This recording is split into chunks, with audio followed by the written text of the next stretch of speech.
What's up, YouTube? It's your boy G-Max. I've been wanting to say that for forever. I used to intro things like that, and it feels like it's been a minute since I have. But for reals, welcome to Racing Club International, or RCI TV on YouTube. We are back for the GT4 Championship Season 2, Round 5, out in Japan for this round. And we are here at the very iconic Suzuka. As always, I've got my good friend Sam, Tech Girl, right in the box with me. And of course, Stewie bringing us the broadcast. Sam, are you looking forward to Suzuka? I am very excited about this. I see we have a bit of a smaller field that traveled all the way to Japan. So it should be an interesting race. A lot of space for everyone to play around. Not too much squishing at the start. So it'll be fun to see that. And walk me through this track, G. What can we expect today? Oh, Suzuka. It's iconically one of my favorite tracks to drive. I really enjoy getting to watch racing action out here as well. As you can see, it's quite wide. So that means that there's plenty of overtaking opportunities. The entire track layout has some very interesting corners and turns. Coming into turn 1 and 2 that we're looking at, Jesper Helicalio coming out now. It's all about the bravery of where you want to brake coming into it, how much speed you can carry through. And then you kind of just align yourself for what should be a good lap after that. But if you do mess it up at that point, you've got plenty of other places that you can make up for yourself. And on the same end of that stick, or the other side of the stick, should I say, you can make big mistakes later on. So for me, it's just got plenty of racing opportunities. It's wide enough to actually allow cars to go side by side, not just 2 wide, but sometimes 3 wide at times. And makes for some good racing on the circuit. Some good racing, and that's what we can expect. The penultimate race in our season 2 of the RCI GT4 Championship. And of course, our drivers will race twice. So they'll do their qualifying, the time that they get and the position that they get on the grid. That will be for both races. And then they'll race twice, 2 30-minute races. And of course, the goal is to get points on the board because they're all competing in the Season 2 Championship. And they want to finish first today, but they also want to finish first on that points board and win the season. Too true.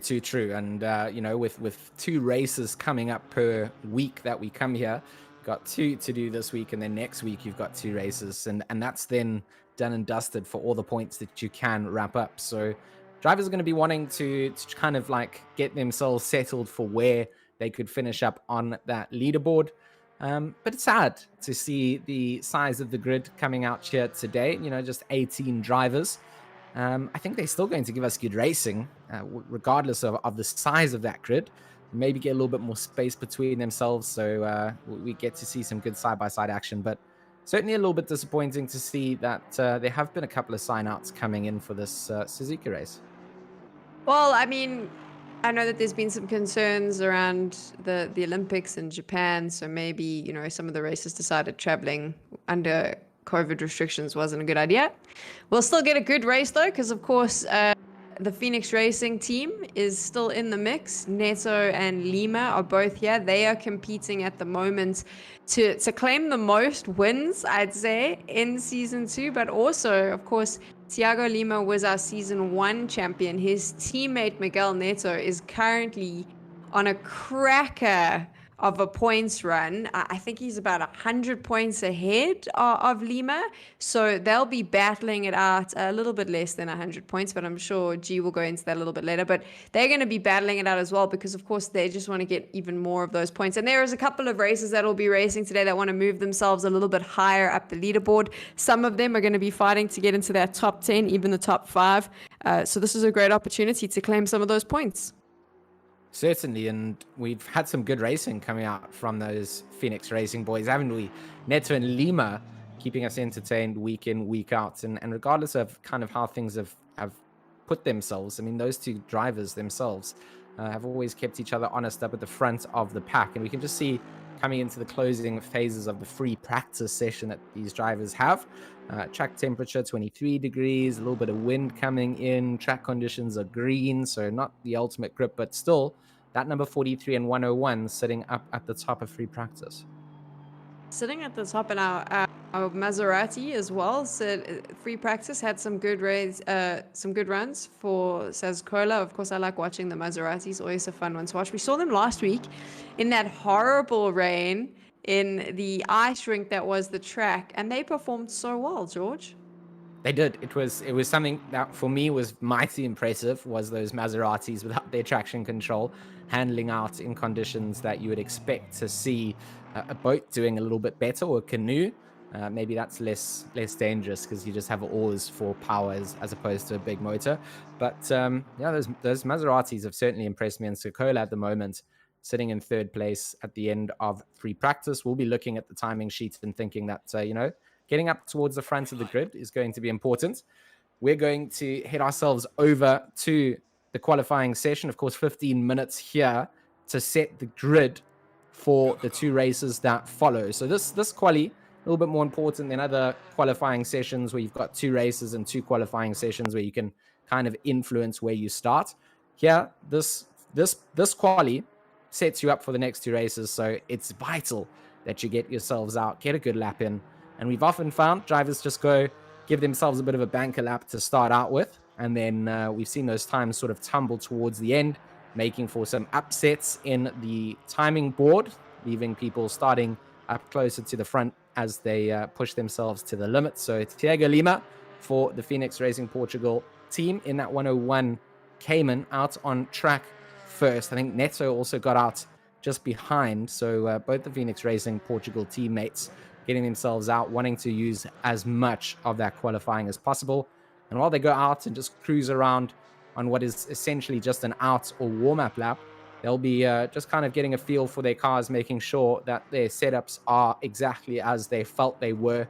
Quite often, you may have loaded something up that wasn't quite what you had been practicing with, or you were doing race stints in full fuel, and you might kind of pick that up in this outlap. But it's essential to identify those problems in this phase of the quali while you still got a lot of time on the board, because it's a long lap time out at Suzuka. And with 15 minutes there, you don't have too much margin for error. Not too much margin for error. If you're watching the stream and you want to know which drivers you should be keeping an eye on during the qualifiers, all the Porsches are fast. So Lima, Neto, Hasefoot, and Helikalio, all four of them will potentially come in with some really good times. Martin Lawrence in his BMW has a tendency to go fast as well in qualifying, so keep an eye on him. And then I think we should take a look at that Maserati, says Kola. I think he might be able to bring something impressive. And another one that I'd look at is car number 10, Fimbris Casas. He's another fast one. So we'll jump on board then with that 101. Thiago Lima going to take us on a lap here at Suzuka. Nice clear day, as you can see, some blue skies in the background, a little bit of clouds. Into turn one, a little bit of a wrestle at the wheel, double apex, go from the outside or inside line, double apex, and then kind of extend yourself out. Then this is the tricky section, the S's. You can't really get too much overtaking done here, and if you mess up your line, you mess up and lose a lot of time. So you can just see him hugging the inside apex, then the right hander at the top, kind of the off camber, the track jack drops away to the left, get the car back into the middle of the track so you can hit that inside apex for the exit of the S's, or as they call it, snake as well.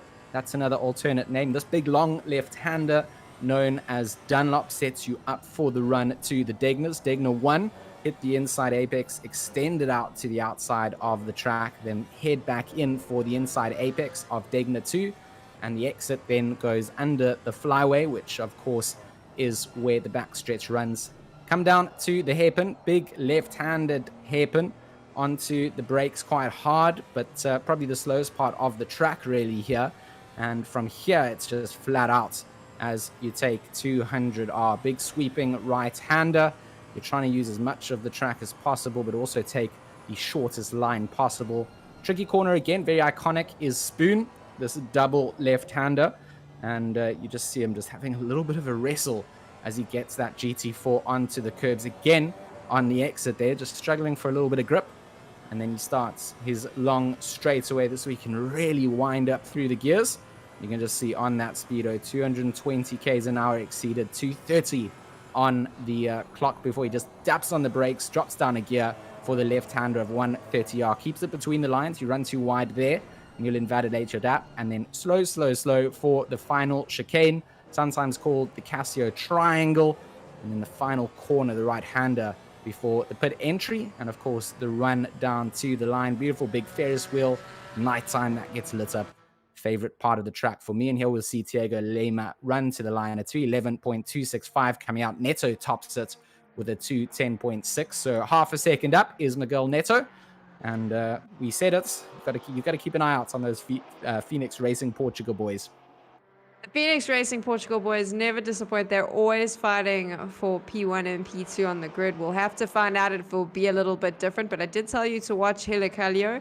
He's come in there, but he needs to go a little bit faster. I'm sure that Lima must have finished there thinking, okay, I'm happy with that lap, and his teammate right behind him going, I don't care how happy you are, look what I'm going to do.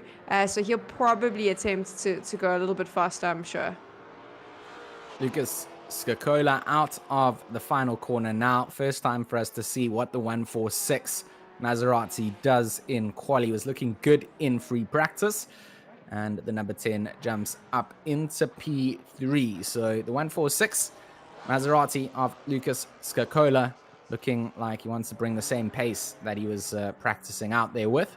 And certainly going to fire one in 1.1 seconds off the likes of Miguel Neto in that Porsche Cayman. So certainly a little bit more to find. But, can't discount the fact that we haven't seen the Maserati getting up onto the second row of the grid. And a good showing coming into the second last round here, Sam. A good showing from him, and of course this Aston Martin. Now, we've spoken about this color scheme, this livery before. Mclaughlin's little James Bond look with the yellow accents. He's about to come over the line, so we'll get an idea of where. And that puts him all the way into P4, so he's going to be really happy with that. Knocks Helicalio out. So I'm quite impressed to see Sazcola and Mclaughlin. We've watched them drive for the last 4 weeks, and they've done some really good, consistent driving. Nice to see them up there in the top 5. Certainly good. Looks like Thiago Lima finding some time on their Delta here. 310s up, coming towards the line. Not quite sure if this is going to be good enough for pole position, but it should be good enough to take some time off. Yes, does indeed. A 210.965 comes out. 210 slower than Neto. But both of those drivers certainly starting to fire some laps in. Pavel Jarzabowski in the other Maserati, the number 36 here, also coming to the line. Did a banker lap, putting him into 10th place. 2.3 seconds behind the likes of Neto. And now down towards the line to see where this lap puts them. I think in terms of time, very much up there, and certainly Will goes fourth fastest. 1.4 seconds off the pace.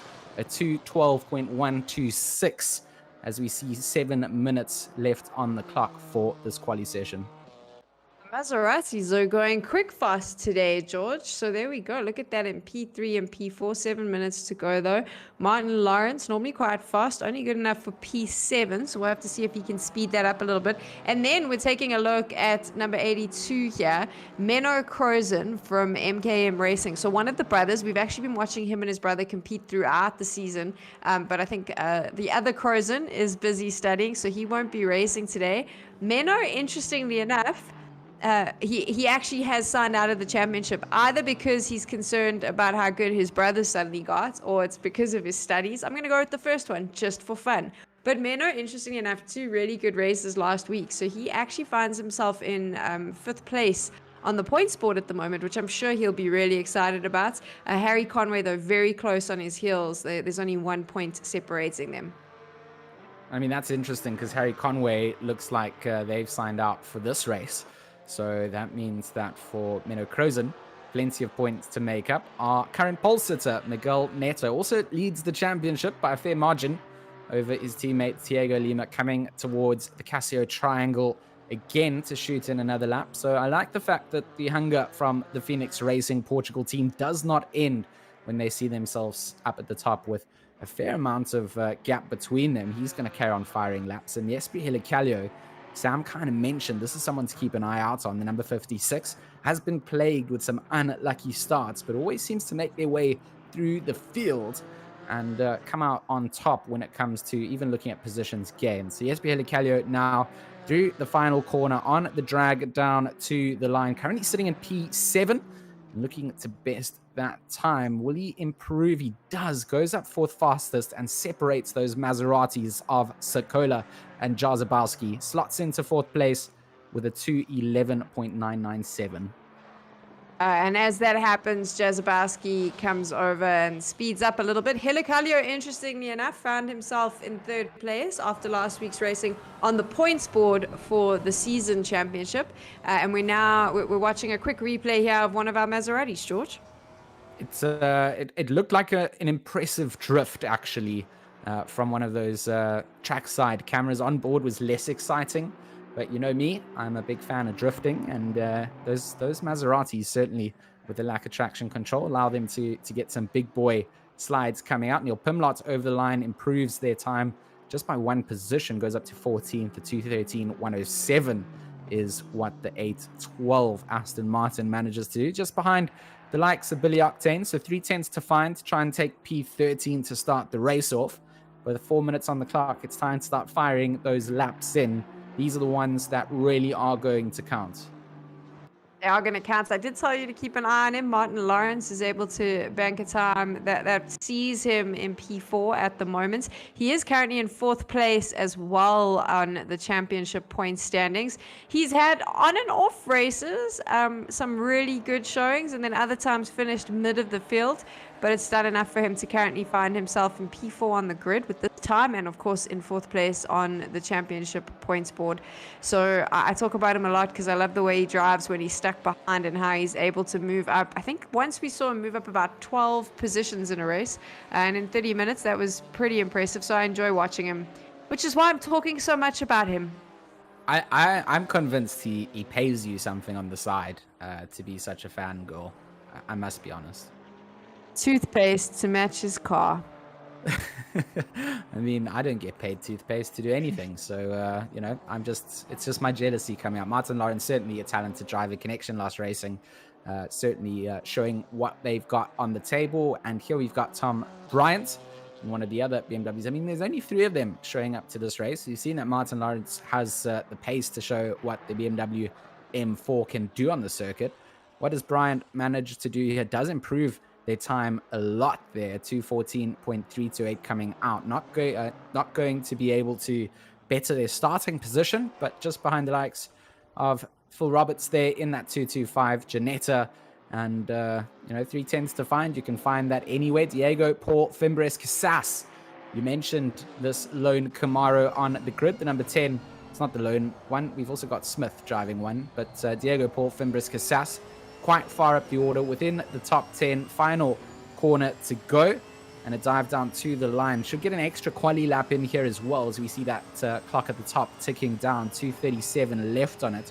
Fimbres Casas over the line, not going to be improving in terms of position, but certainly will get an extra lap in here today. You mentioned that there were only 3 BMWs in the field today, which is interesting because we've seen a lot more as the season's gone on, but they did not perform very well in the rain at Barcelona last week. I didn't think that the BMWs handled that very well at all.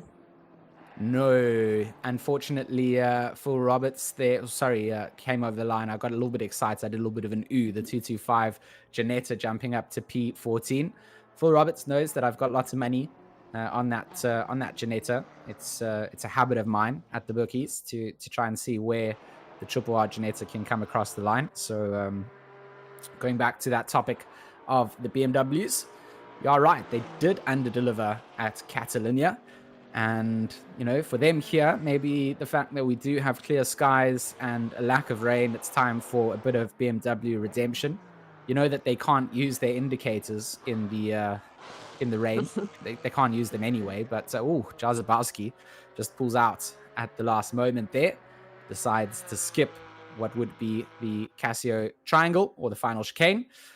And we'll look at Diego Lima. Is he going to beat Neto to the line? He's getting closer every single time. A 2:10.854 comes out, 1/10 behind Neto in that number 43. It's not going to be enough to get another lap in. So I think that's how we're going to see our top 2 starting this race. But for Menno Krozen, Still another lap to fire in. Can the likes of Mclaughlin get closer to Lawrence in that 171 if they're going for a manufacturer battle? Well, seeing as we're talking about the manufacturer, you mentioned earlier that they can't use their indicators in the rain. I didn't actually know BMWs had indicators.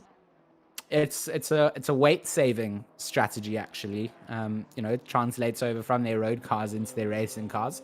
So whenever I see the hazard lights on one of these M4s or the M6 variants in the GT3, I think that there's gone something wrong at the factory.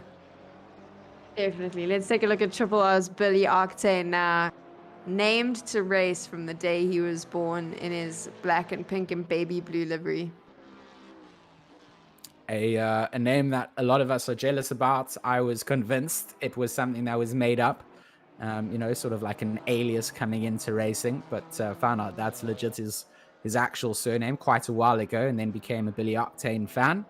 And he's got quite a lot of his own memes in the Racing Club International Discord. Whenever he has a little chat, we always see that, oh, it's Billy Octane meme coming in, and we see Menno Crozen crossing the line as well, getting himself up to P7. So a good showing then from the BMWs coming through. Maybe something to factor in as we go over to the likes of Juraj Spencik in that 107 over the line, still going to stay in P10. So starting within the top 10, not a bad place. It's where you want to finish the race. So start how you want to finish. Start how you want to finish, which is exactly what Miguel Neto's done. Currently our season leader on the championship points has won, I can't even remember how many races he's won so far. He's won 5. There you go. He's won 5 races already in the championship and, looking really fast, possibly going to get that top spot on the grid and potentially starting the way he wants to finish with another win under his belt, George. It's exactly the way that you want to start and finish the race. So Neto, if anything, knows the most about that. So we'll see Helicalio crossing the line, another Porsche up in the top 10, just Hasselwood.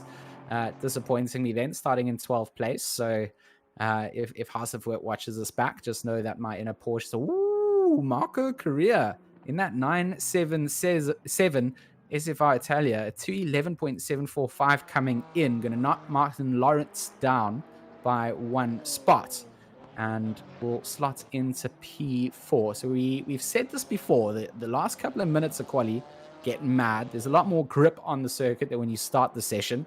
If you can just fire a lap in there as that clock is ticking down, make use of this extra time, you can find something. So Tom Bryant then down to the line, does jump up 1 position, goes 3 seconds behind Neto's time, and will start in P17. Is it P17 for Brian? So let's take a look there. Those names that you can see at the top, this is going to be a very competitive race. Neto and Lima obviously always battling for 1 and 2, currently sitting first and second on the grid here.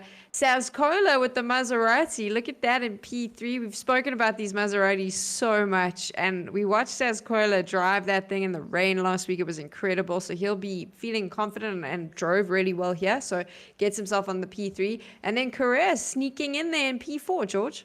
Oh, such close times. Stewie in my ear whispered, just look at the times between Helicalio and Crozen, Jarzabowski and Helicalio in P6 and 7.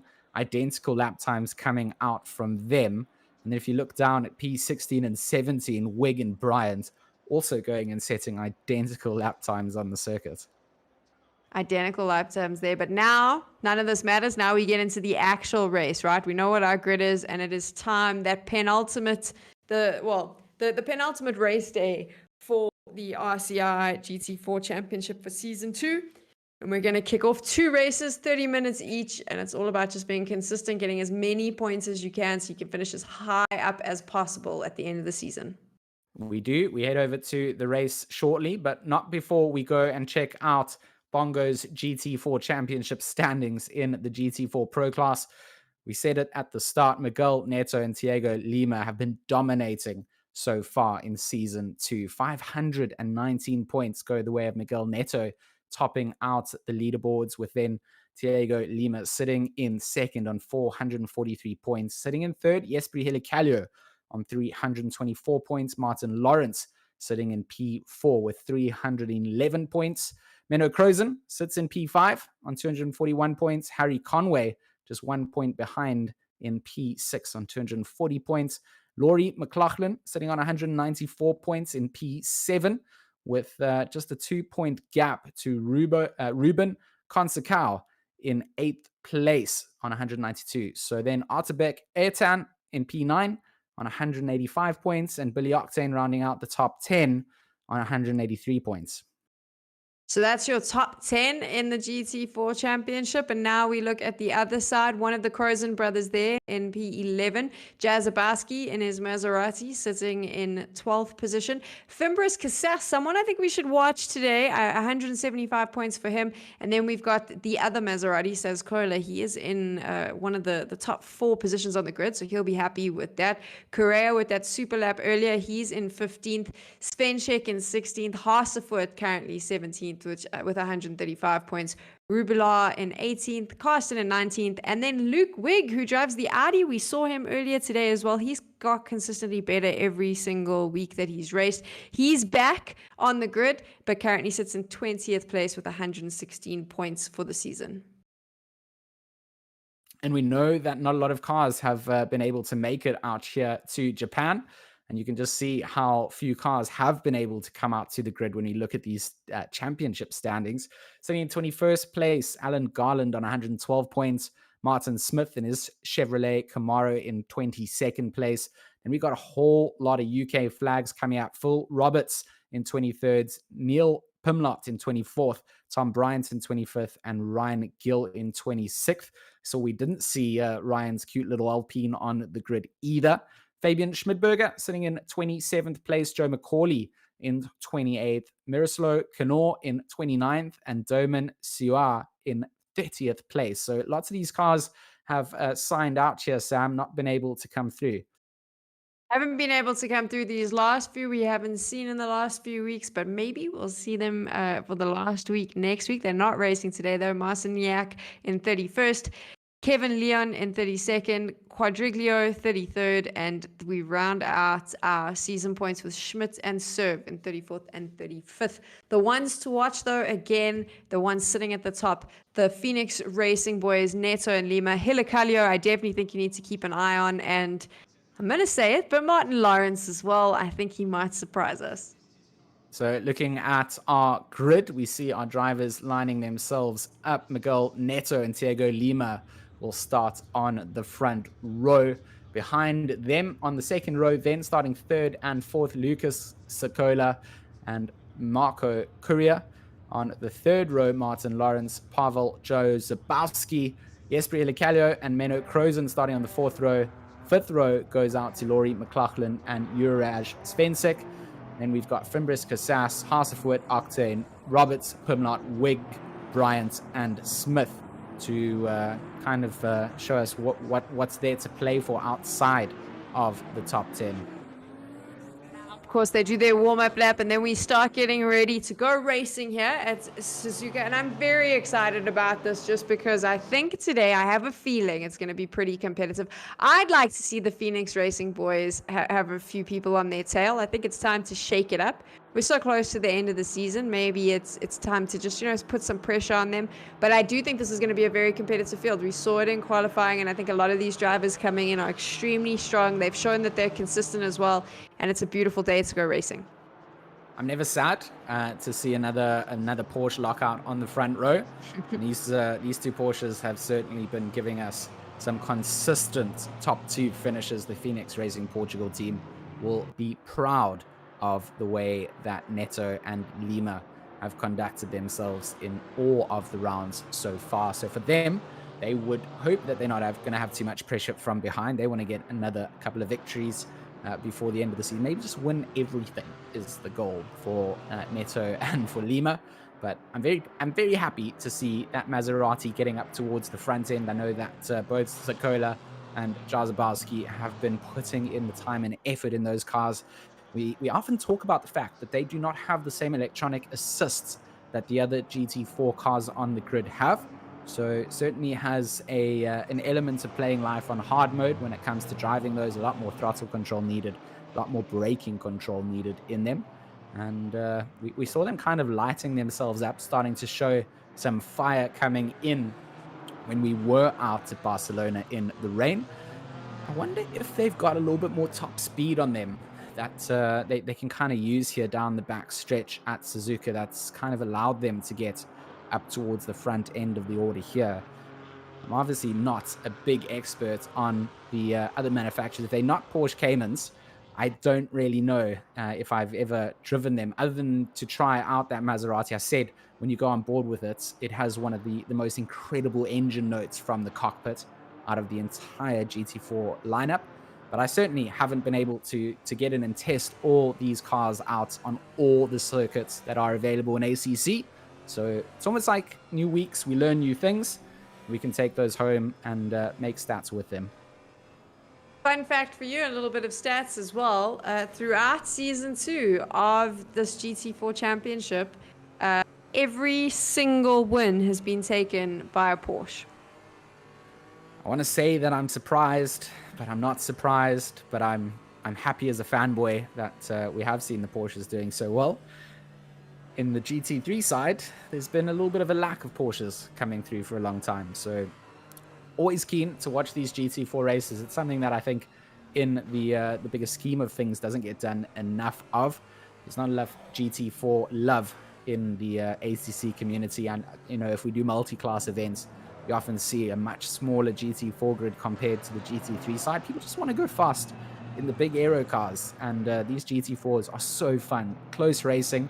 And here we get to see them lining up side by side through the final chicane. One more corner to go, and then it's the drag down to the start finish. They're waiting for those green flags to drop, and then we go live for racing. So without further ado, welcome everybody to the show. GT4 Championship Season 2, Round 5 at Suzuka. My name is George Smith, joined in the box with Sam Wright. We've been broadcasting this GT4 Championship. Only one round to go next week. 2 races, of course, taking place there, but it's been a super season so far, and looking to have another cracker of a race coming in here. Race 1 of 2 starting now. Green lights are go. And at the front of the grid, Thiago Lima and, of course, the likes of Neto getting off together. Side by side, they'll go into turn 1. Sokola with a nice start in that Maserati. Slots in right behind them. And Martin Lawrence looking to see if he can just hang on to the back of this 3 cars wide out of turn 2. And it looks like a good start from everyone. Not too much colliding going down. And as you can see, you have to get into a snake formation coming through what is called the snake. You want to be in a train, otherwise you lose time. Going side by side costs you.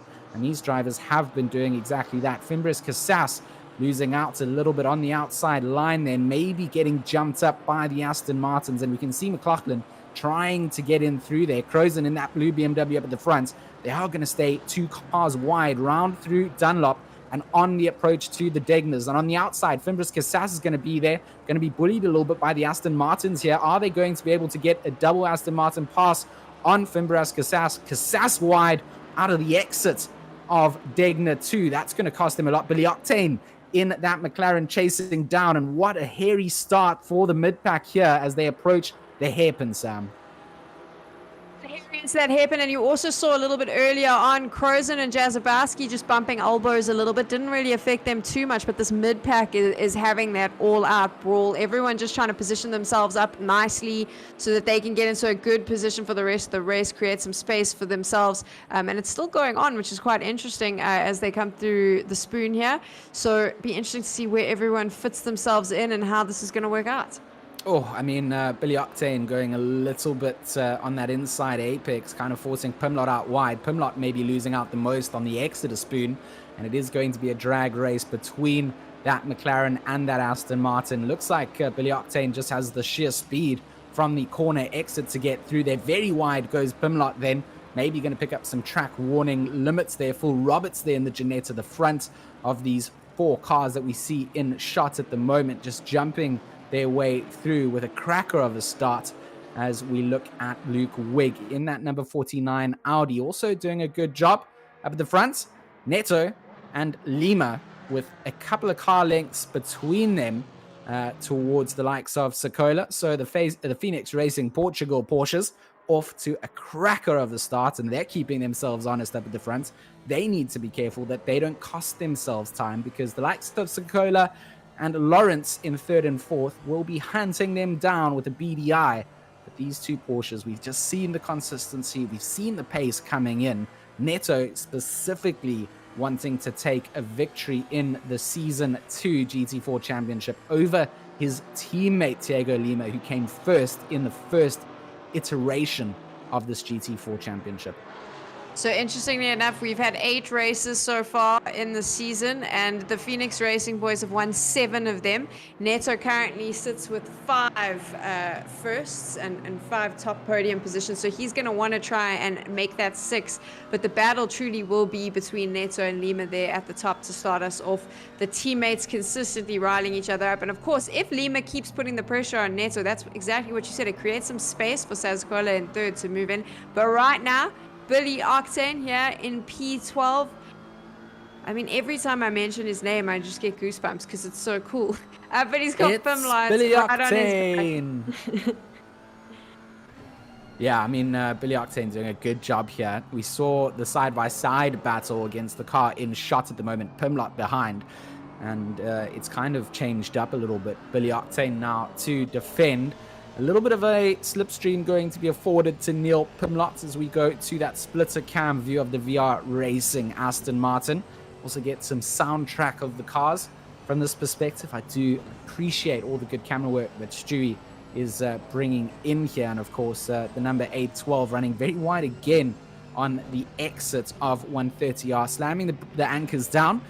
Trying to just make some space up under braking to the back of that number 33 McLaren in front. A little bit of a curb hop coming out from Billy Octane there on the exit. That's maybe going to compromise some of the speed on the run down the start-finish straight. And Cassas now just trying to look for space, see if he could get a better line there, because he is looking to just move Mclaughlin out of that P9 position. We've watched him before. We've seen this very shot before. Fimbris Cassas stuck between the two Aston Martins. We have legitimately seen this before in a race, so maybe he's feeling deja vu as well. I just got hit with it. But he is super fast, and you can see here how desperate. You saw it a few times where he just swerved out trying to see if he could get a better line so that he could get past Mclaughlin. Yeah, just kind of peeking into the mirrors, trying to see what could be done there. And we'll get a little race replay here. Looks like Harsefwert and the likes of, is that Full Roberts behind? Just coming together maybe, or some pressure coming on. Oh, a little bit of the wash coming out from the back wing there. Just going to cause Roberts to have to just back off the accelerator slightly and just allow that Porsche to just carry on with their race. But that's the thing here. You can put pressure on and you can try and make a move, but you do cost yourself a lot of time when you are going on those alternative lines. We've talked about them before. If you're hitting the apexes and forcing someone to go out wide around you, that opens up the opportunity for the cars behind that driver to try and have a look. So I think that's probably what Cassas is most worried about here. Got Mclaughlin in front and Spencer behind, the Aston Martin sandwich coming down with a little bit of Camaro meat between. The number 10 in 10th, just trying to decide where the best place to make a move will be. And to me, it's always coming down into turn 1 and 2. If you can get the read, you can get the slipstream down after this very slow chicane, you can hang on to the back splitter and try and have a look into turn 1 and 2. Just force someone out to going a little bit wider than they would, then you can have a good look. But it looks like Mclaughlin, the great exit out from that chicane, going to put 3 car lengths between themselves and Fimbres Cassas down to the braking zone for turn 1. You'll see that there's not much opportunity there. If you hit it perfectly and you've got that sort of buffer of a couple of car lengths, you don't have too much to defend against, because when you come down into Snake, it's single formation regardless.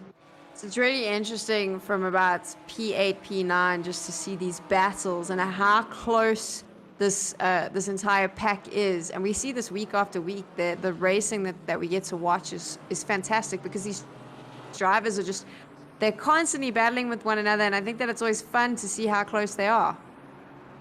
It is good fun to see just how good these drivers push themselves too. Hasefoot and Pimlott have changed up those positions. So Hasefoot managing to get past. And of course, the Porsche making its way up to where it should be in the top 10. Not sponsored, but Porsche, if you want to hit me up, hit me up.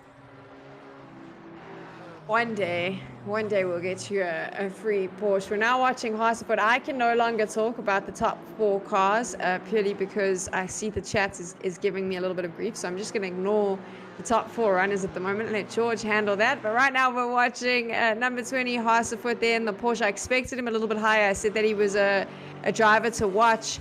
Right now he needs to find a way to take away Billy Octane's P12. Needs to keep that pressure on, not worry too much about Pimlott. Pimlott losing a lot of time, of course, in trying to plan something out to Octane. And now it's Hasefoot's chance to try and slot themselves ahead of Billy Octane. Billy Octane with a couple of car links here, so it's going to be a couple of laps before that opportunity presents itself unless a mistake is made. And we've seen weirder things happen, so don't discount that across the rest of the field. Up the front, Neto and Lima are still ultra close, considering normally by 3 laps in there's at least a second if Neto has been drinking the super juice, the speed juice, before getting going.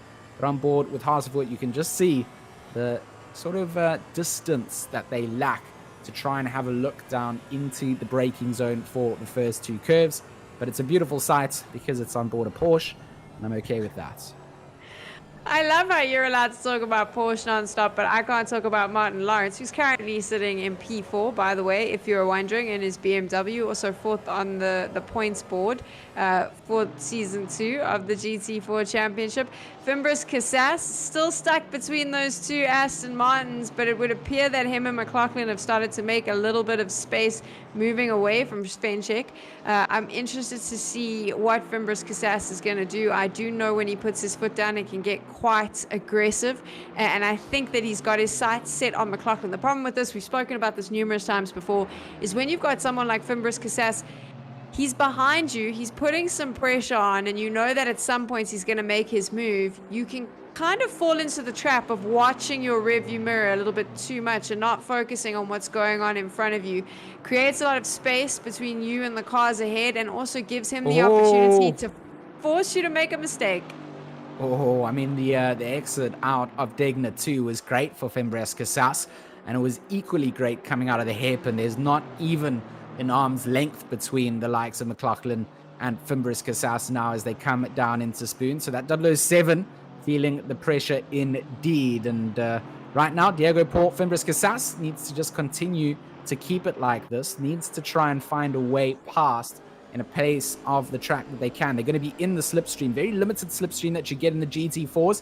Going to put the car onto the inside then as they come up to 130R. I'm holding my breath ready as they send it through here. You're going to have to brake maybe a little bit more, but very wide goes Mclaughlin, and that will allow Fimbres Cassas to come through. It will also allow Spencer to come through. Will Mclaughlin be able to get something back into the hairpin? Into the chicane, not going to be able to, and both Aston Martins now going to be caught up with each other and allow Fimbres Cassas to extend that small gap that they got. That was a very brave overtake coming into 130R, taking that inside line and managing to get the car, between the lines. It's so difficult at that angle to just throw it in there. And right now, Mclaughlin answering back on the inside of Spencer, going to be on the outside then for Snake. But the 007 maybe a car length ahead here. Nope, they're going to stay side by side through here. They're going to give each other room, and this is going to lose them both a lot of time as they come down to the line. The 107 versus the number 7, and the 2 of them are going to eventually settle back into a position that they can maybe try and catch up to Fimbres Cassas. We missed some action here while we were watching the Aston Martin Fimbres Cassas battle, but it's like you said now, Fimbres Cassas, because of the 2 Aston Martins fighting it out, he was able to just create a lot of room for himself and move quite far ahead of Svenchek, which is what happens when those battles happen, which means he'll be in a really good position and feeling quite confident. I did say he was quite an aggressive driver when he wanted to be. He takes those risks and they work out for him. I don't even know how Billy Octane gets that McLaren round the track with the bravery that is inside that car. I mean, what was that move coming into the S's he just pulled there? Managed to get past Hasefoot. That was exciting stuff for sure. And, I get bullied for being a Porsche fanboy, but I can be excited when Billy Octane overtakes a Porsche because that was a ballsy move. And I am well impressed with the ability of Billy to get through that. There was not much room to make that work, and good track etiquette, I guess, from Floris Hasefoot there, just to realize that Billy Octane was alongside, was making a move, and just kind of got bullied off of his line. Pimlott looks at that and goes, I should have used that opportunity a little bit better. Well, this is the thing, right? So Hasefoot is going to try really hard to get past again, but Billy's very good at that defensive driving, keeping his position intact, not allowing Hasefoot to find those open spaces, moving out to ensure that he blocks him off. And now all Billy has to do is keep doing that for the next 16 or so minutes. You are right. I even thought that Hasefoot had gotten past there already. It was just Octane staying ultra defensive, and Hasefoot now down the start-finish straight. They going to go alongside almost to Billy Octane, and they come into turn 1 and 2. On the inside goes the Porsche, the McLaren on the outside line, slightly slower coming out of that, and that's going to be that move done and dusted then for Floris Hasefoot. So we saw it kind of lining up to be that earlier on, and this time around, the number 20 makes it stick. Look at this group that's leading our top 10. So competitive. Jazabaski is right there fighting it out with Helikalio. Correa, who clocked that incredible qualifying time, is just holding on to his P5, trying to make sure that the two of them can fight it out behind him and give him some space to move. So we're now on board with Jazabaski, of course, in the Maserati as he chases down Helikalio, breathing down his neck. And Courier is also just in front of them here, so plenty of opportunities to be made up. Just keep the pressure on, work together to hold on to the back of Courier, and then up the road 5 seconds from the 2 cars in shot would then be Martin Lawrence, who sits in P4. And Lawrence is about 6/10 off the back of one of the other Maseratis, Sokola. So certainly a lot of action happening on track in this first race. A great start from all the drivers, very clean start to begin with, and that allowed us to get some really nice on-track battles going down. 14 minutes left of the race. We've just hit that halfway mark, and these drivers are certainly not leaving anything out to air or to chance. It's all about those points. We said it. You're coming into the last couple of rounds. We've only got the race this week, and then next week 2 rounds at each race, and then it's done and dusted for season 2. It's like you said, what's so great about Suzuka is that we get this opportunity to really watch these cars and drivers get really aggressive, take some chances that maybe they wouldn't take on other tracks, and it provides us with some really entertaining racing. The racing has been great. This is why I love Suzuka, not just to watch, but also to drive. I feel like it keeps you on your toes as a driver, and the pressure just doesn't stop. Once that checkered flag waves, you kind of have this sigh of relief. And for our drivers here today, they're not going to just get too much time to gather themselves ahead of race 2. We see on the timing sheet a drive-through penalty coming out for Spencer, sitting in P10. That is going to be very costly considering how close the field is. Very costly for him. If we take a look now, Helikalio in P6, Jazabaski with the second Maserati right behind him, looking to make a move and fight it out. I think that we're going to see even more competing here between sort of these top few cars as the time ticks down, and as we start getting to the last 10 minutes of the race, they are going to start fighting it out pretty hard. I'm just taking a look here just to see some of the vehicles that you might have been wanting to pay attention to that are, we can pay attention to Lima. I love watching Thiago Lima drive. Look at this. Neto and Lima is still so close. They're just racing their own little race here in P1 and P2 up ahead, just trying to battle it out. Lima, of course, was our season 1 champion. Miguel Neto, his teammate, is trying to win season 2, and Lima is not going to give it up without a fight. Lima is not leaving this to chance, but also I think respecting the fact that Neto has just had a phenomenal season out there. So when it comes down to it, the two of them are just going to keep their pace where they can.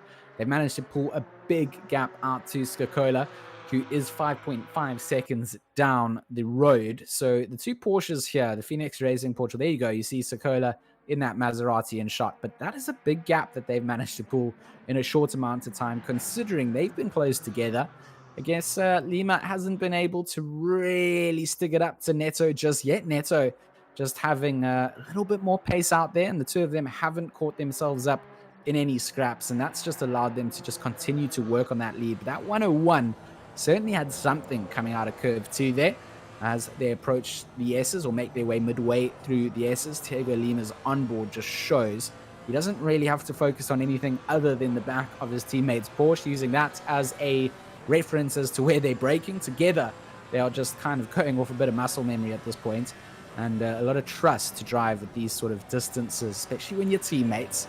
You know how badly it can end if you have a little fisticuff out on the track, and that will take them both out of the running if they do come off the track with a big crash at this point.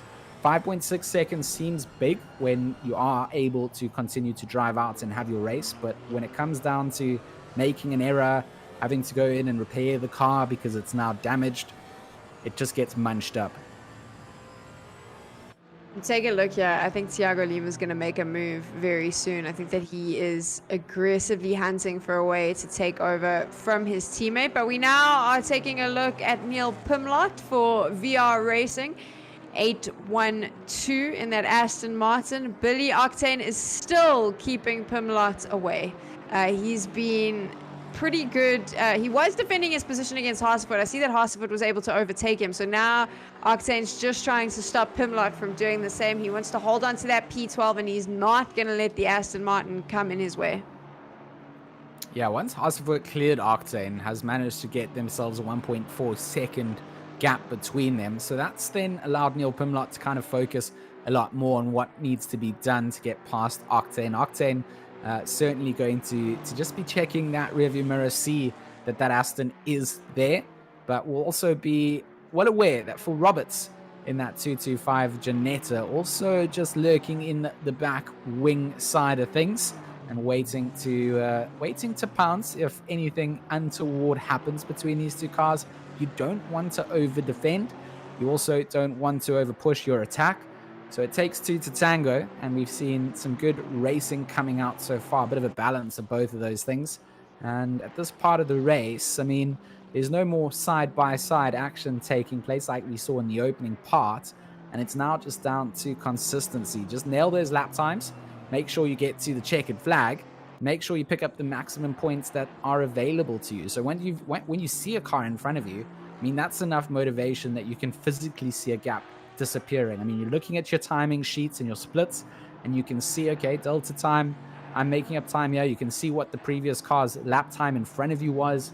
You might be a bit quicker. That's all motivational, but that physical presence of seeing the car in front of you grow bigger as you get closer, I mean, that is enough motivation to keep pushing you to the very end. Pushing you to the very end, and we've got about 9 minutes left of the race, so there'll be a couple of drivers that are going to make their moves now. I'd say Pimlott is one of them. Possibly now is your chance to take that risk to potentially try and see if you can pressure Octane out of his 12th position. Lima's dropped a little bit behind Neto up at the top time-wise, so not quite sure if he's going to be able to make the difference. And as I say that, there it is. Pimlott's going to make his move, or he's going to try. Octane is going to do everything he can to keep that Aston Martin behind him. So what was great there was, obviously Pimlott went for the inside line through the chicane, but didn't carry the same amount of momentum that Octane did. So even though it was mid-corner, it looked like Octane was going around the outside, taking a little bit of a slow line, actually carries more momentum and manages to get through. You chatted about this just a split second ago. Lima and Neto are not giving up that easily. They're still pulling a gap to Suzuka, so together they lap as one at this point, and 110 separates Lima from Neto. He's going to be in the slip coming down into the braking zone. So I wonder if Thiago Lima just kind of letting his teammate do all the hard work up the front, be able to sit in the slipstream down the straights, and just kind of planning something for the closing phase of the race. Knows that, if they do have that ability to go alongside coming into the final or into the first corners, you can give yourself that advantage to then be ahead going through the S's. And for the rest of the track, you just stay defensive. It's going to be very difficult for them to find a place to pass unless there is insane bravery. We've seen 130R being a place that you can maybe get a move done if you are in the right place on the exit of Spoon. But certainly an interesting tactic that might be coming out from Lima then, just hanging on to the back end of Neto. And we're looking at Jarzabowski also just half a second behind Helicalio in that number 56 Porsche. And then they are just on the back end, just half a second behind Courier in 5th place in that 977 Dayglow themed Aston Martin. So plenty of places to be made up here. So talking about making up places, we saw Fimbris Cassas jump to P9 after he was able to get a little bit aggressive with Mclaughlin and the Aston Martin. Overtook him a bit earlier, and now here he is right on the back of one of the Crozen brothers, and possibly with only 6.5 minutes to go, he is now starting to see if there is an opportunity for him to move up into that P8. He's going to be putting the pressure on Crozen. Crozen's going to be seeing Cassas in his rearview mirror, and he knows that there's going to be a potential move coming as well. So now what has to happen, George, and I mean, correct me if I'm wrong, is you need to drive defensively while still keeping your foot down on that accelerator, which can be pretty tough. Certainly pretty tough, and we saw how that risk versus reward can sometimes not really be much of a reward and mostly a risk.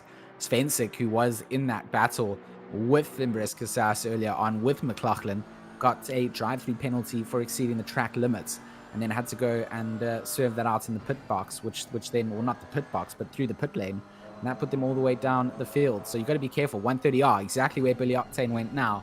There's a fine line between staying in the track limits and exceeding it, where the sim is detecting that you're getting an advantage. If you don't ease off the accelerator pedal when you do run wide like that, you're getting an advantage. Then if you're easing off, the car behind you is catching up. So you're in that catch-22. You're trying to balance those track warnings that you've got to yourself. You want to use as much of the racetrack as you can, but you don't want to exceed it.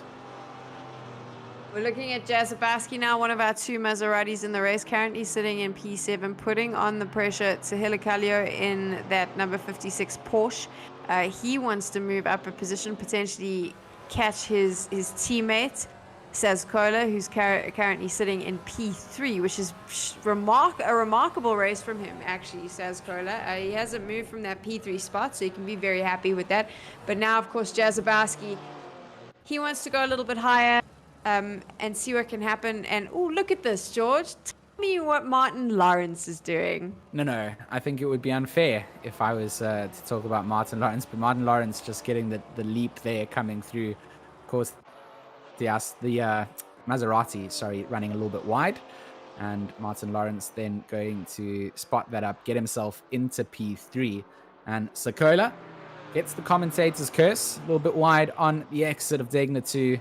And just going to lose that position in an instant then to Martin Lawrence.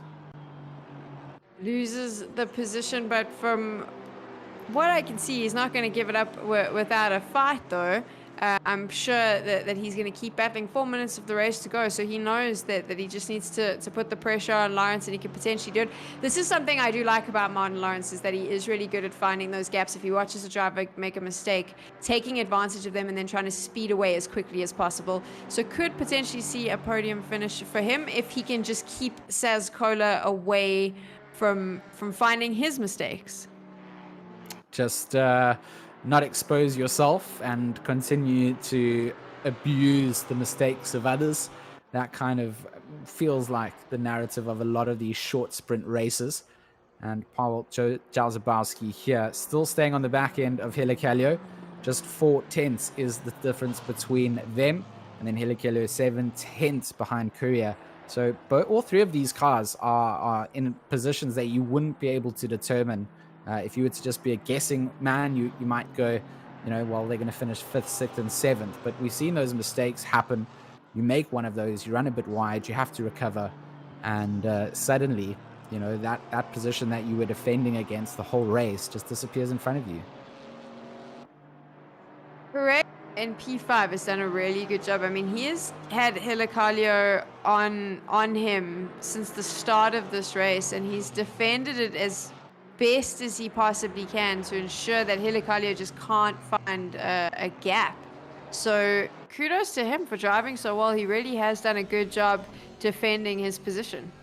Yeah, I mean this 977, we get the sort of viewpoint now, has felt the pressure coming down, takes that line around the outside. This time going to be slow on at the exit, then coming down. Helicalia is going to go alongside, but stay alongside. The 977 with a lot more momentum on the exit coming through is going to stay a small nose ahead, but they are quarter panel to quarter panel coming to the braking zone for Spoon, and a little touch comes down. Look at Jarzabowski, gets one move done.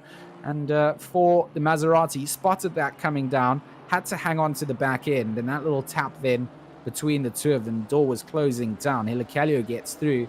And it's actually going to be Marco Correa who loses 2 positions then. The Maserati now with a good bit of momentum down that back stretch on the back end of the Porsche, going to try and carry the momentum through. Oh, on the back end, has to lift slightly, I think. Maybe Correa comes back into the braking zone as our leader goes onto the final lap. But it is going to be the Maserati into the braking zone to stay defensive. The Porsche going very wide, cutting a lot of that chicane coming through the exit of turn, or the penultimate corner.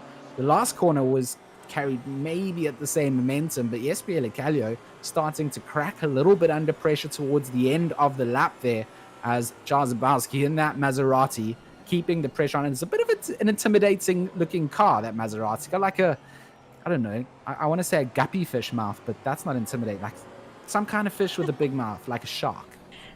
That's not intimidating at all. Also, I feel like I shouldn't be allowed to speak anymore because I have commentators cursed way too many drivers tonight. Every time I give them kudos for doing well, something terrible happens right after that. So I'm just going to focus on trying to figure out what fish this Maserati looks like. I mean, I don't even know. Maybe it's just my fear of fish that makes it look intimidating. All fish are scary, and Jesper Helicalia is going to see that in the rearview mirror now. Jarzabowski in that 36, not giving up the fight just yet. Made up 2 positions there, or made up 1 position really on track. Hasn't been able to get past that Porsche of Jesper Helicalia, but that number 36 Maserati certainly keeping the pressure on.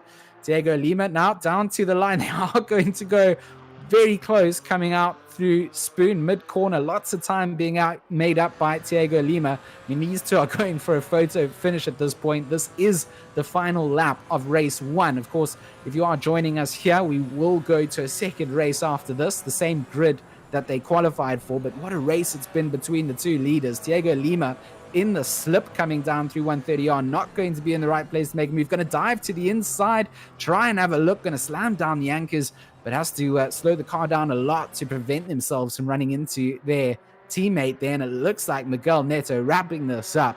Neto going to take home a victory. A little bit of a weave early on, maybe losing some time coming to the line, but will take home the victory ahead of Lima.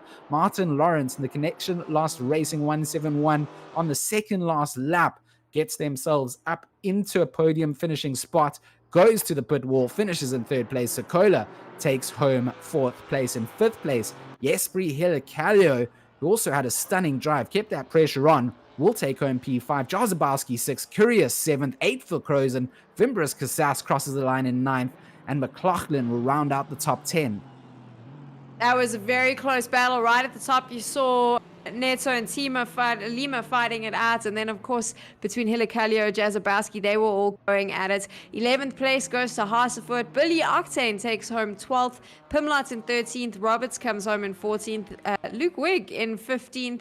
And then we wait as Brian crosses the line. Smith soon to follow. And finally, Spenchek, he's going to come through in P18. Whoa, what a first race that was. I mean, we saw a good clean start from everybody. You don't always get to see that when it comes to Suzuka. The braking zone for turn 1 and 2 often catches people out. But what a stunning race it was. I like to use the term splendid from time to time, and that was a splendid example of GT4 racing.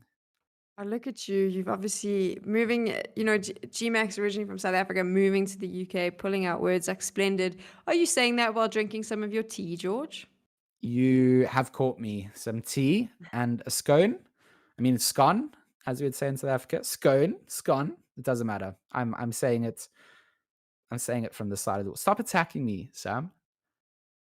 I'll stop attacking you. Let's take a look at what's going to happen now in race number 2. This was a very competitive first race, which means if history is to repeat itself, and from what we've seen throughout season 2, that means that the next race is going to be even more competitive, a lot more jostling probably at the start, a lot more aggressive fights early on. You saw quite a bit of aggression coming towards the end, a lot of drivers making their move. We tend to find that come the second race, they make their move a little bit sooner.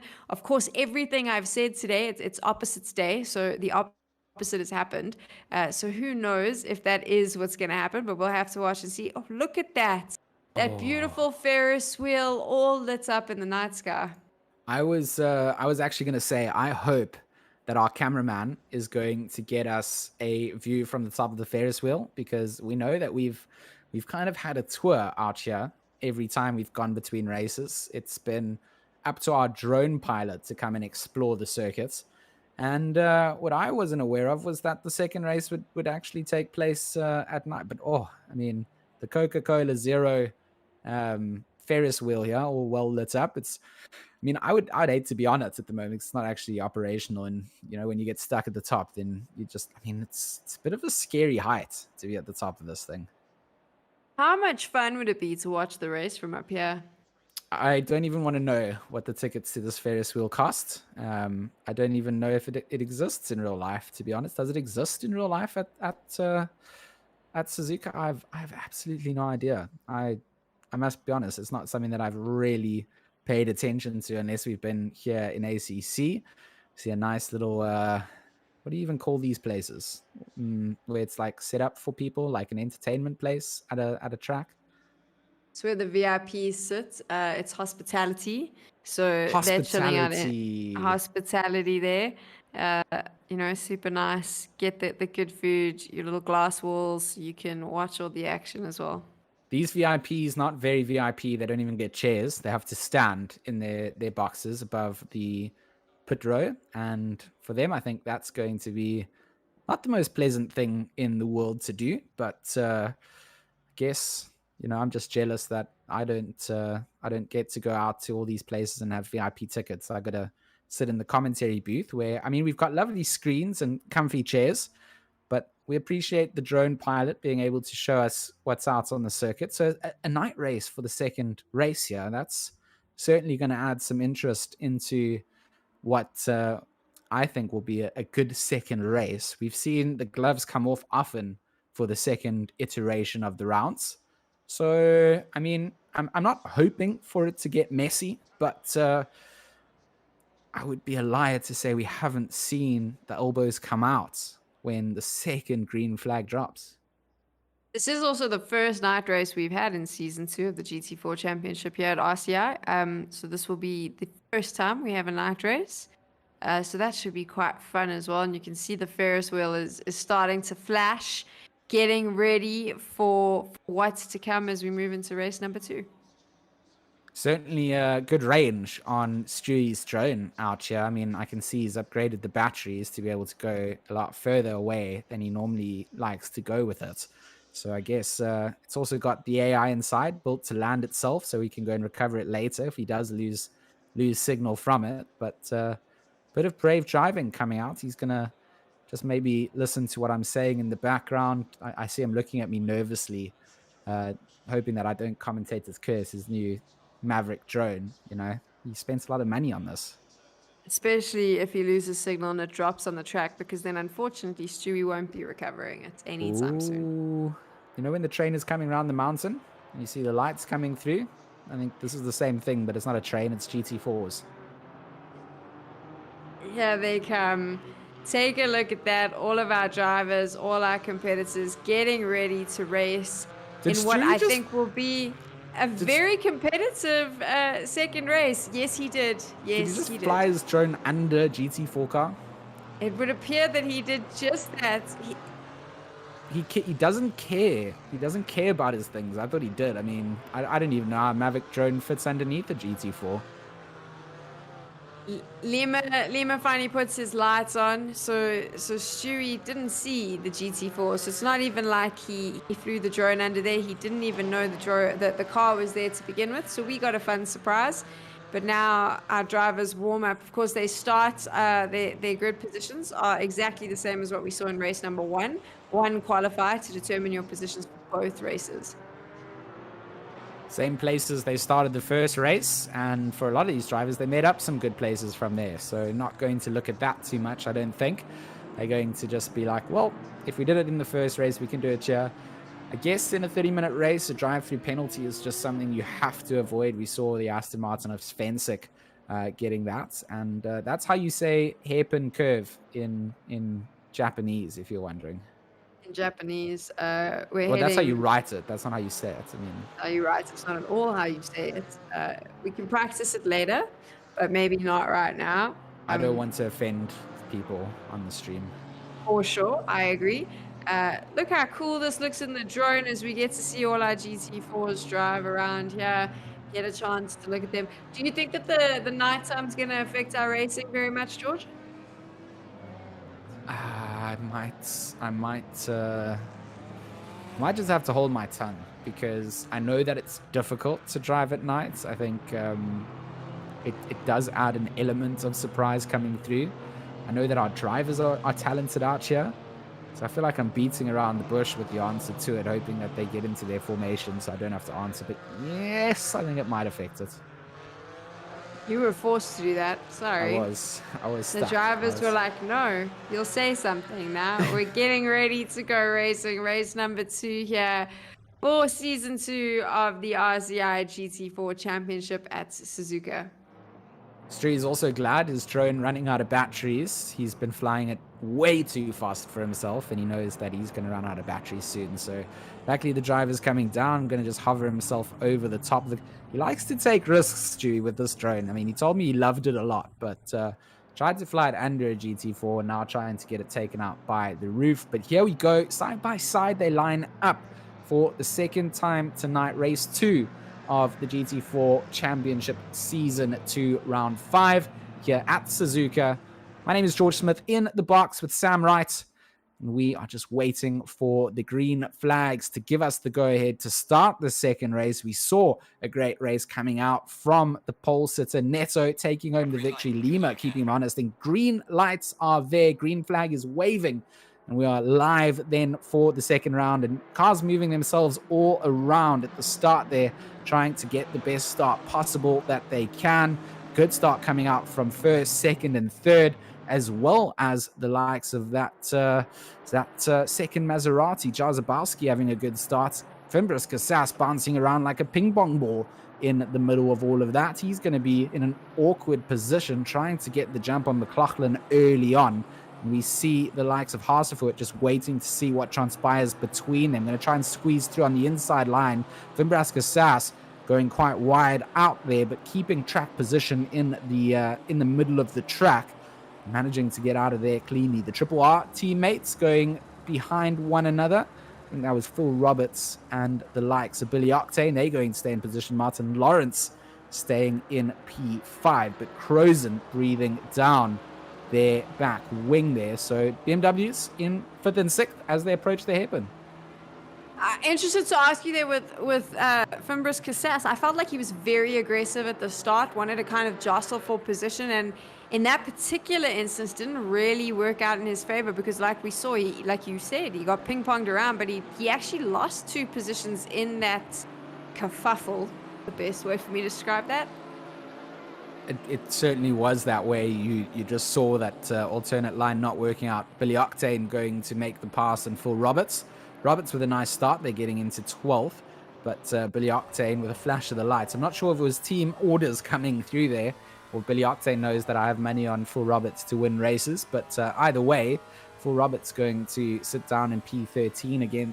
We'll look at Ilicalio's point of view in that number 56 Porsche behind Mclaughlin and Fimbres Casas. The chase down has begun already. And for all these drivers here, lots to play for in terms of points, trying to shuffle themselves. I mean, up at the front, we know that Neto and Lima have a big points lead in the championship. But in the mid-pack, there are so many places that are still up for grabs. One bad race, and you can find yourself certainly looking back and going, well, that was my opportunity. I think much like what we saw in race number 1, it's going to happen here in race number 2. This mid-pack is going to be fierce. There's going to be lots of fights because everyone's trying to jostle for position. The higher up you finish on the board, the more points you get, and that's what it comes down to. Second last race day for the championship, which means if you can claim as many points as possible, now is the time to do it. Talking about that, here we are with car number 82, that BMW Menno Crozen, one of the brothers.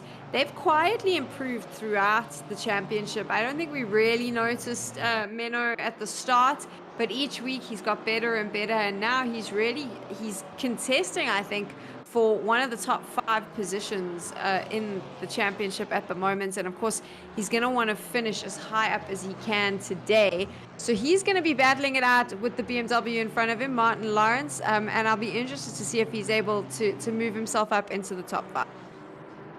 Yeah, I mean, he finished, I think he finished in 8th place in race 1. So already sitting in 6th place. That's 2 places ahead of where he had finished the previous race. Obviously, it's not the checkered flag, it's not the final lap.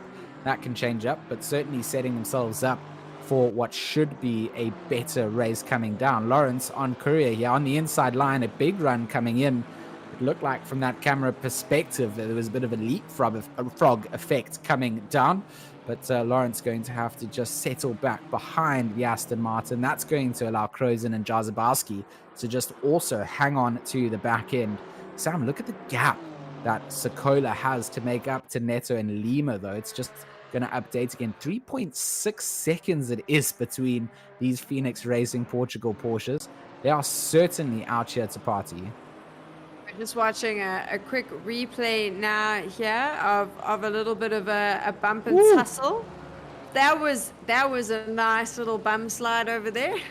Oh, it's a bit of a pileup, looks like, coming into the chicane. Not a pileup, but Jarzabowski has lost not one position, but 16 positions coming into that. So I wonder if they did a little tap onto Courier, sent them spinning around. So Courier in that Aston Martin then going to be off, and Jarzabowski is actually waiting for Courier to get back past them. So that, unfortunately, is not going to be the race that we wanted to see for the Maserati, the number 36.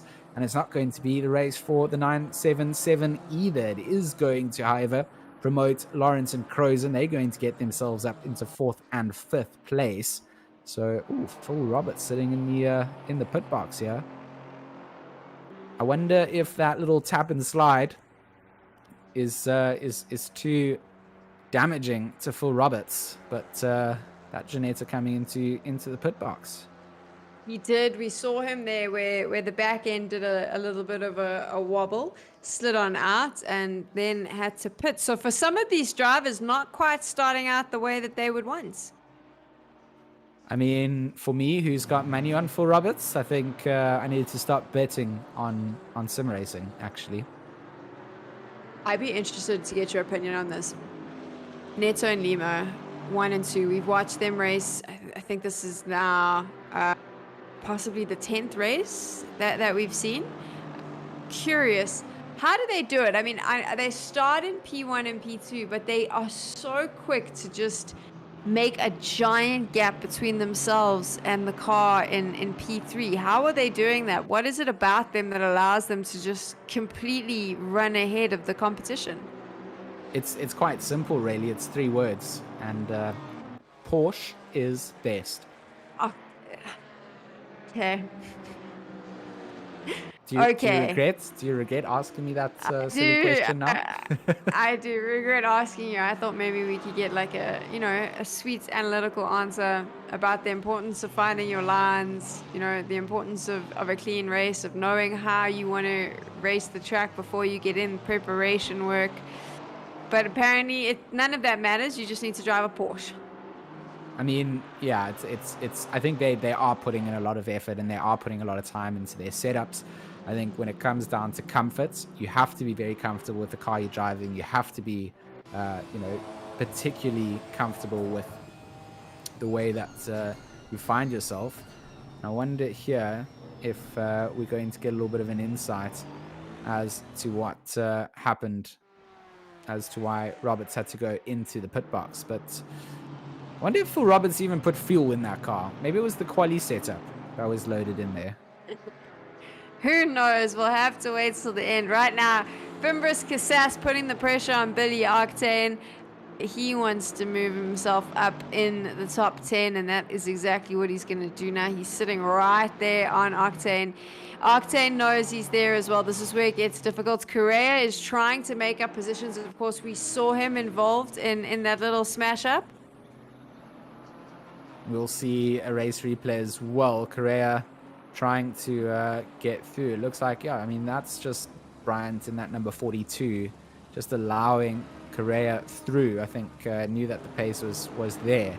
And of course, these two drivers being up towards the front at the start. If you are at the back of the pack, I mean, you don't really feel like you want to have headlights glaring down on you the entire time you race, knowing that they're now out of position. So I think Bryant just letting them through so that he can focus on his own race. Definitely, and I think Correa and Jazobaski now are going to be sort of coming in from behind, trying to find a way to just get ahead and see if they can make up those positions they lost. Look at this again. Oh no, that's Fensick on Fimbras Casas. That's Fimbris Casas off. He's now going to go right down to the back of the pack. This is turning into quite an interesting one. All of these drivers that I've told you to watch, that we've spoken about, are all finding themselves towards the back, are going to have to make up positions. Jazobaski, Correa, Fimbris Casas, they're all sitting. Correa even, they're all here. What is going on tonight here in Japan? It's like the driving standards were solar powered at this point. I mean, you aren't wrong there. This is going to be an interesting one now, because we've got 20 minutes to go, and a lot of our fastest drivers are sitting at the back of the pack. They are going to start speeding up. They're going to want to get back to where they were, to try and contest the positions, possibly not the positions they had, but definitely want to be higher up on the board, which means a lot of these drivers that we're seeing in sort of 11th, 12th, 13th, they're gonna have to know that these cars are coming. And as I say that, Luke Wigg now in the Audi, he has had some really good races, has consistently improved, moved himself up. We see him here week in, week out. Currently sitting in P12. I think he had a pretty good first race as well. Yeah, Luke Wigg here, just feeling the pressure a little bit from that 443 Camaro. We didn't see Smith involved too much earlier on, but certainly starting to add the hat into the ring now. Luke Wigg going to have to stay defensive, and one of the lone Audi representatives that are still constantly here week in, week out.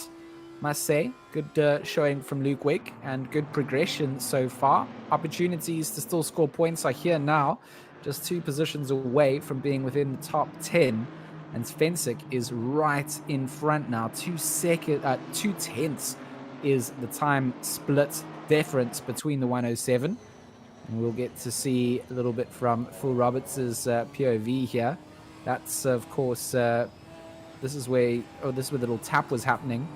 The 107 getting a little bit argy-bargy out there. That's Fensick again. So, I mean, I say again, but that was a replay of what we saw before. That was Fensick onto the likes of Roberts. And then we saw Fensick almost turning Fimbris Casas around. I'm not a steward. I'll just throw that out there. I'm not a steward. I don't want to make a ruling on things, but it did certainly look like Fensick just kept kind of pushing into Casas there. And even after the car had recovered a little bit, because you often see people give themselves a little nudge, then you ease off and the driver recovers, but continued to just kind of push away at that rear end, causing him, it was like in a police chase where cops are trying to spin the robbers around. That was kind of what happened there. Something else happened while we were watching Neto and Lima come past the grandstands. I'm not sure what it was, but says Cola, I saw the red and white and it was not facing the right way. And we can now see says Cola's dropped all the way to P9. Lawrence and Crozen and Helicolio have moved up.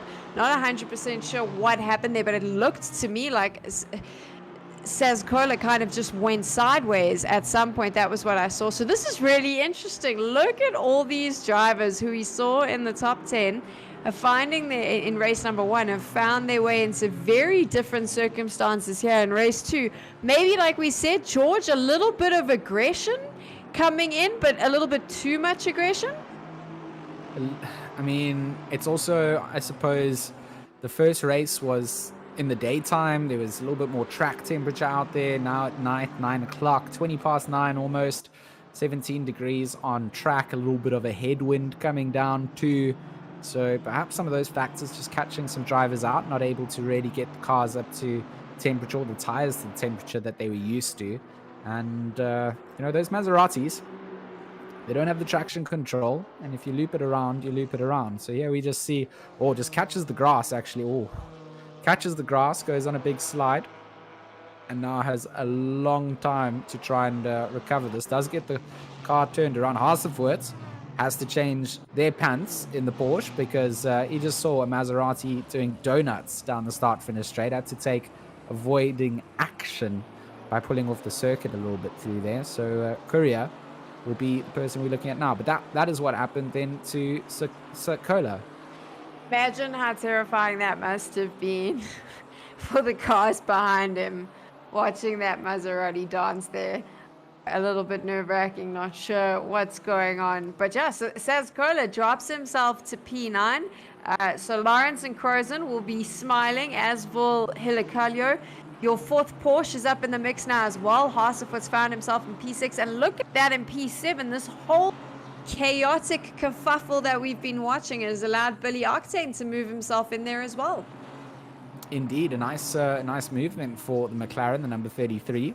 Also the only McLaren on the grid at the moment. So for the number 33, good position to be in to score some solid points. 15 minutes left to go, 15:44 to be exact. So 45 seconds until the halfway mark comes through. And we have seen some incredibly big, sad moments for a lot of these drivers that have put them down. But for us as broadcasters and storytellers, kind of adds to the narrative of how we view these races. You know, for them it's going to be sad, but for us it's kind of like, well, it's opportunities for other drivers, makes for closer points tables at the end of the day. And I guess we're not happy to see people struggle out there, but it certainly does add into the mix. I think what's exciting for me is if we take a look at the championship, the overall leaderboard, right, from 7th spot all the way till about 21st. So 7th spot is Mclaughlin, currently sitting on 194 points. 21st is Alan Garland with 112, which means there's so much space here to move. And with the shakeup we've just seen, it's going to mean coming into the last race day of season 2 that we could see some major upsets and a couple of these drivers pushing themselves into the top 10. That for me is exciting. While you're giving us that recap as well, I mean, just highlighting just how close it is. Fensek putting things really close next to Mclaughlin out of 130R. I was biting my fingernails as that move was done on the inside. Correa up against the likes of Smith here. Looks like Correa getting past already. Going to be Jarzabowski to follow in that Maserati, looking to try and slide through on the inside line. Deep goes Correa, but Martin Smith not able to really respond. Kind of followed them through that line in turn 1 and 2, and then just has to settle back past. So Correa just doing a lot of decent driving there to make sure that they can get past Smith. And behind, Jarzabowski is just hanging on there like a fly around meat, just trying to see if one of these other drivers is going to make another mistake. Well, this is the thing, right? So you've got Correa, you've got Jarzabowski, you've got Fimbris, Casas. They're all sitting in the back there. They're all quite aggressive in their own right, and they're now going to be chasing up some of these drivers, forcing them to potentially make errors. Says Cola's also down there, Luke Wiggs. So this is going to make for an interesting back of the pack. Certainly is. I mean, it's added into the variety mix, having some of the drivers that we normally see up towards the front of the top 10 kind of scrapping it out in the mid pack and towards the back of the field. Suzuka under a little bit of pressure once again. Oh, that's another mistake coming out from the Maserati then. And the 146 certainly not having the best of second races, considering they started up in P3 for qualifying. The daytime race went a lot better for the 146, but not really going to plan, with a lot of racing still left on the cards to complete. Another 14 or so minutes for them to still see out. And that means that the pressure stays on for the rest of that time. 12 minutes actually is the update. Time flies when you're having fun. Time flies when you're having fun. If you're Suzuka right now, that you're hoping time will slow down so you can try fix what happened here. Let's take a look. He's just not had a very good race, has he, George? No, not at all. Looks, I think it was an overtake perspective that we're trying to catch up there. I thought Courier was maybe getting a move done. We say it, but he's parked that into a wall. So we may have missed one replay, but here we get again. Maybe a bit of grass. Oh no, it's the grass again. That inside pit wall has been Sokola's downfall for this race. It's the second time he's going to be staring. Oh no, look at the front end. It doesn't look scary like fish anymore. It looks like I don't know, a damaged fish. Doesn't sound very good either. You can't hear it much, but the damaged fish, it's more like the goldfish when you're about to flush it down the toilet, which is disappointing because I was so excited to watch Suzuka race the second race after his performance in the first one, and obviously in qualifying as well. I thought he had this track down. I really believed he had a good chance here, and he just seems to... It's just not been his race. I mean, that's what it comes down to. And like you said, it's always the grass for him for some reason. Yeah, it's that exit out of the final corner. You know, he seems to do okay in the chicane. And then on that exit of the final corner, just a little bit too wide, gets one wheel onto the grass. And then the lack of traction control just kind of gets him into a slide that he can't control. There's very little you can do once you are in that position. And you just saw him holding the brakes, trying to mitigate what was going to happen, but you're just kind of sliding your tires across the tarmac at that phase and just losing a lot of time. But for some drivers, like Miguel Neto, it's not gone badly. Sitting in first place, the Phoenix Racing Portugal 1-2, still out here. This time round, they're 12.1 seconds ahead of third place. You can't even see third place when they get to the end of the start-finish straight. And Neto has just pulled out some kind of super moves on his teammate Lima there. 2.4 seconds, the difference between them. We kind of saw this when we were out at Catalunya, didn't we, in the rain? We saw that Neto had something there that Lima didn't. And it feels like now, in the sort of dark conditions where visibility is going to be hindered slightly, he's also got a little bit of advantage. I just have to say, Neto, with his 5 wins, he's been on the podium 7 times. 8 times actually after race 1. I just feel like, and I think now as we're on the penultimate race day, I can say this, he is in a class of his own. He has been phenomenal, and he's doing just that again. I mean, it was quite close in race 1 between him and Lima. We're less than 10 minutes to go, and he's just making up all this distance. Look at the time difference as well that him and his teammate have been able to put between themselves and everyone else. Lima is a phenomenal driver, but Neto is something spectacular.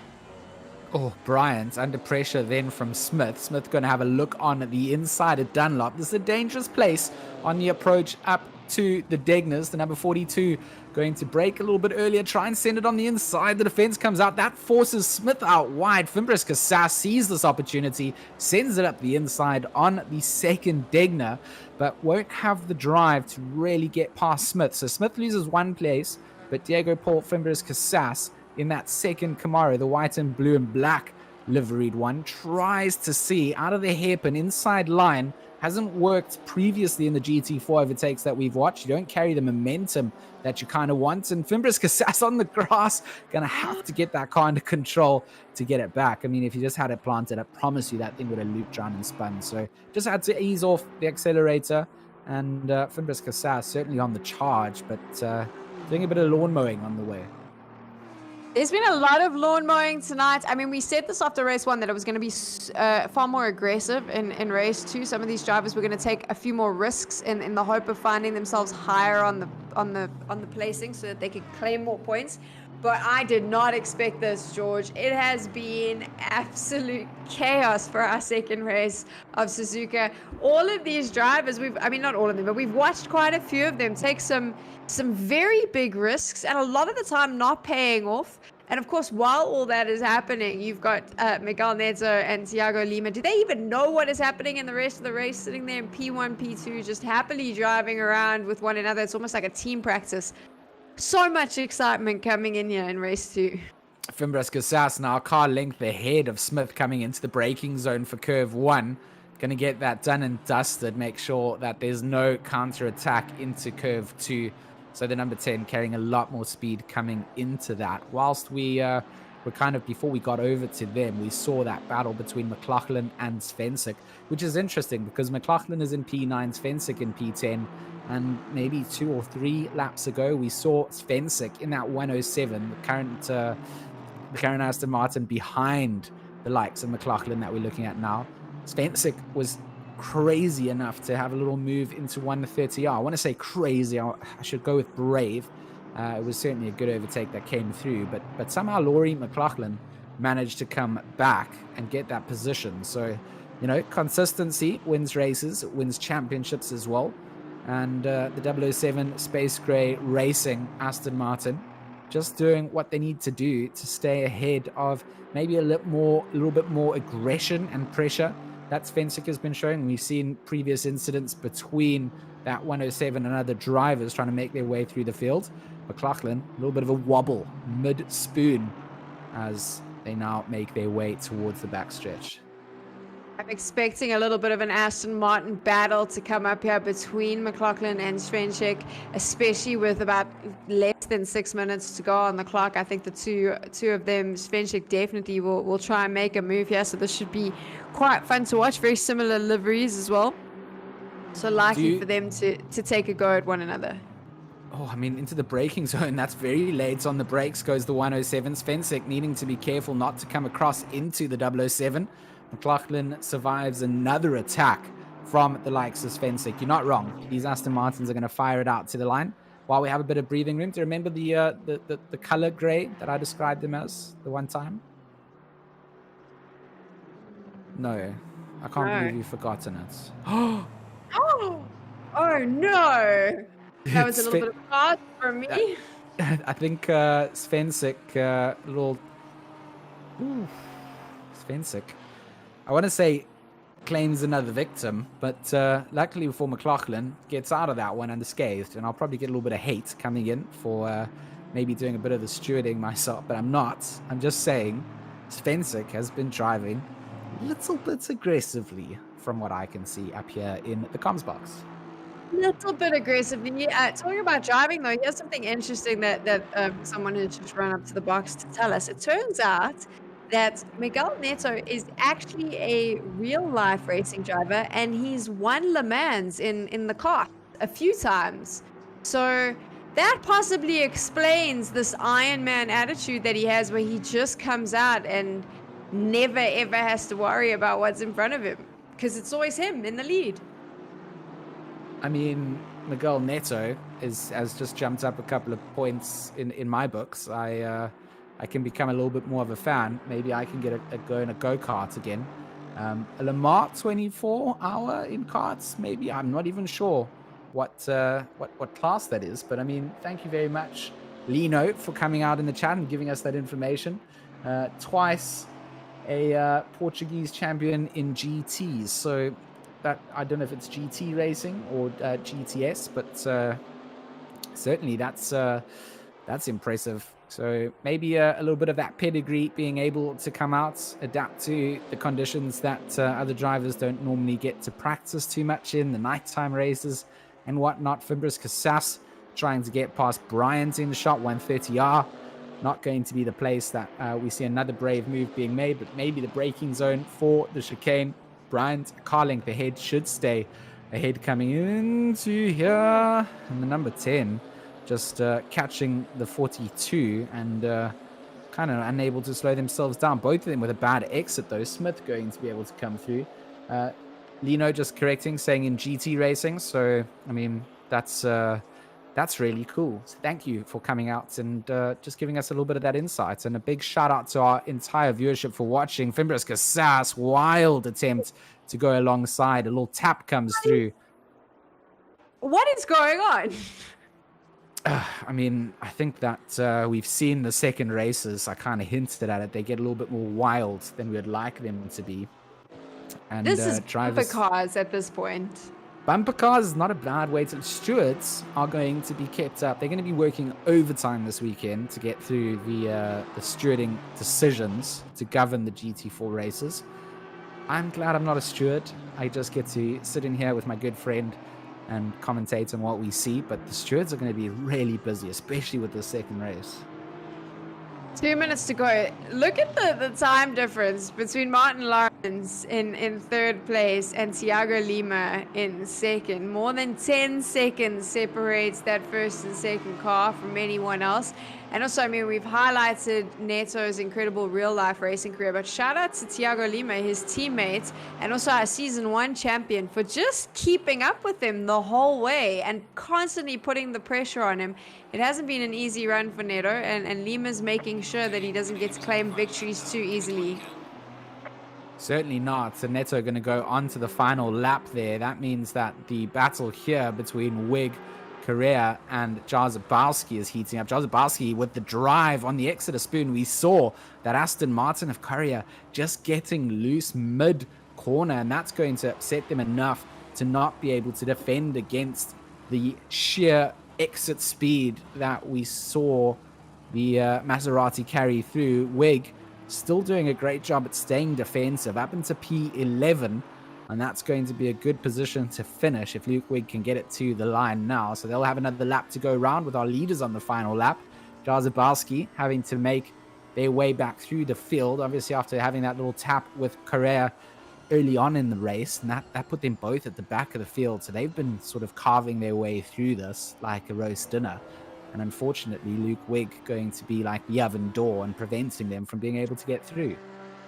Luke Wig, of course, currently sitting in 20th on the championship points, and he's going to want to stay in that top 20. So he'll be fighting for his life because, of course, a P11 in this race or even higher would be really good for him. It would ensure that he gets some decent points. But now let's take a look at Helicarlio. Crozen is under pressure. The Porsche wants in. It wants that BMW out of P4. Oh, I mean, Crozen is so close to getting a P4 here. Helicarlio wants to try and take that off them, but both of them sitting within the top 5. Certainly a good finish for both cars when it comes down to the line. Looks like Wig making the mistake, going wide, going to lose both positions then to the Maserati and the Aston Martin. That's going to be on the final lap, and that's going to be out of Dunlop. So that's a big, sad moment for Luke Wig, who did a good job in that Audi to get himself up into P11. Coming through our leaders, I believe, coming through to the final part now, and it is going to be Miguel Neto that's going to take this, and his teammate Thiago Lima will be right behind him. And Phoenix Racing Portugal 1-2 does it all over again. Oh, I mean, a 1-2 for Phoenix Racing Portugal, and Miguel Neto and Thiago Lima. Massive gap coming out, take home the 1-2. And then a solid third place again for Martin Lawrence. He's going to take home third place. It's going to be Menno Crozen over the line for fourth, Helicarlio fifth. Hasefoot going to flash on those lights in his Porsche, going to come home over the line in P6. Seventh to Billy Octane. Not far behind is Neil Pimlott taking home 8th.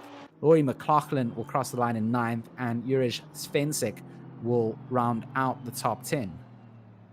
Jarzabowski, Luke Wig, and Correa are coming in before Bryant and Fimbres Casas finish it up.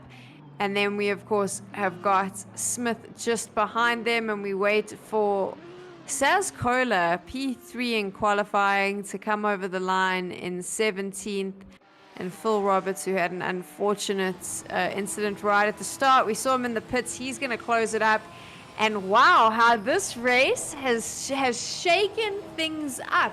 Super impressive racing from Neto and Lima, of course, and Martin Lawrence. They retained that 1, 2, 3 through race 1 and race 2. But what happened here, George, now with race 2, as we watch Phil Roberts come to finish this up, is that the points are going to be all over the place because a lot of our sort of mid-of-the-pack drivers have had an opportunity.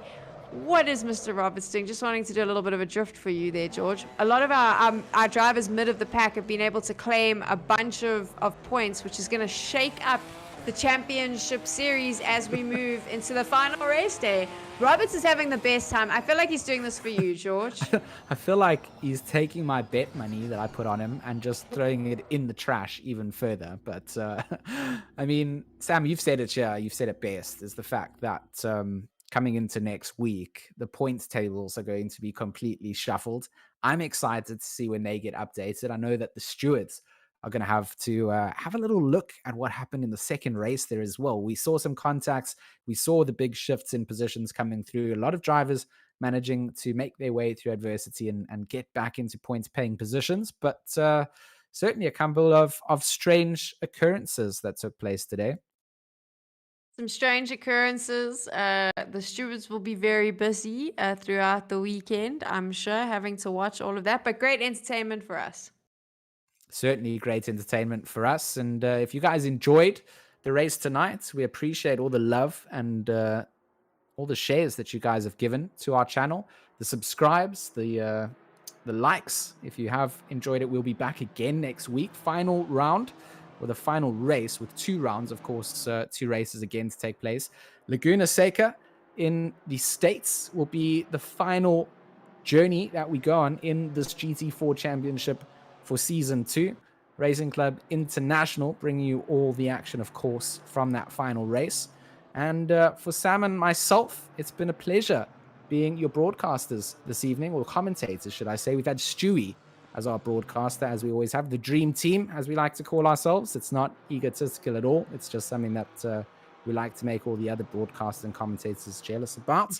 But yeah, I mean, Sam, I'm so glad that you managed to come through again. I had a good time commentating with you. And to all of you guys in the chat, we will see you guys same time, same place next week, Thursday. We are Racing Club International in partnership with Race Department, AK Informatica, Race Phase Speed Labs, and Sim Racing GP. Good night.